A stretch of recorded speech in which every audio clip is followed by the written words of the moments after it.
हिंदुस्तान में 2 लाख से ज्यादा एनजीओ काम करती हैं और मुझे आपको बताते हुए ये फख्र हो रहा है कि किसी ने कहा था सबसे ज्यादा एनजीओ मुसलमानों की है, सबसे ज्यादा सोशल वर्क मुसलमान करते हैं और सबसे ज्यादा इनडिसिप्लिन सोशल वर्क, बेतरतीब सोशल वर्क भी मुसलमान ही करते हैं। एक बड़ा सवाल मुझे लगता है ऑर्गेनाइजेशंस को खुद से पूछना चाहिए कि मेरा नीश क्या हो, कौन सी ऐसी चीज है जिसपे हमको काम करना है जिसपे बाकी लोग काम नहीं कर रहे हैं, या अगर उस चीज पे बाकी लोग काम कर रहे हैं तो हम डिफरेंटली कैसे करें।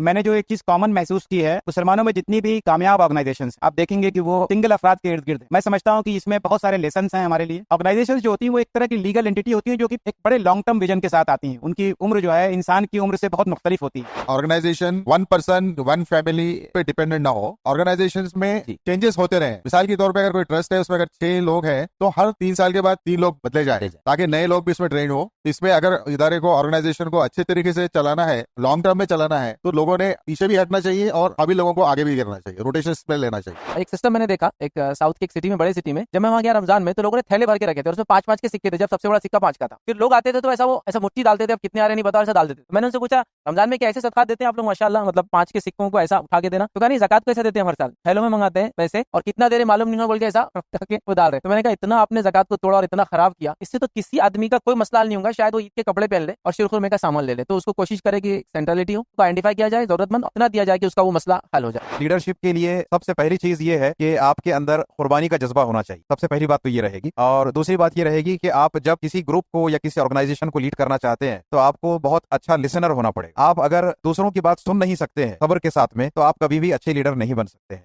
बहुत सारे लोगों के आइडियाज सुनकर और उनकी बातों को समझकर उनके मसाइल को हल करने के बाद आप ट्रू लीडर बन सकते हैं।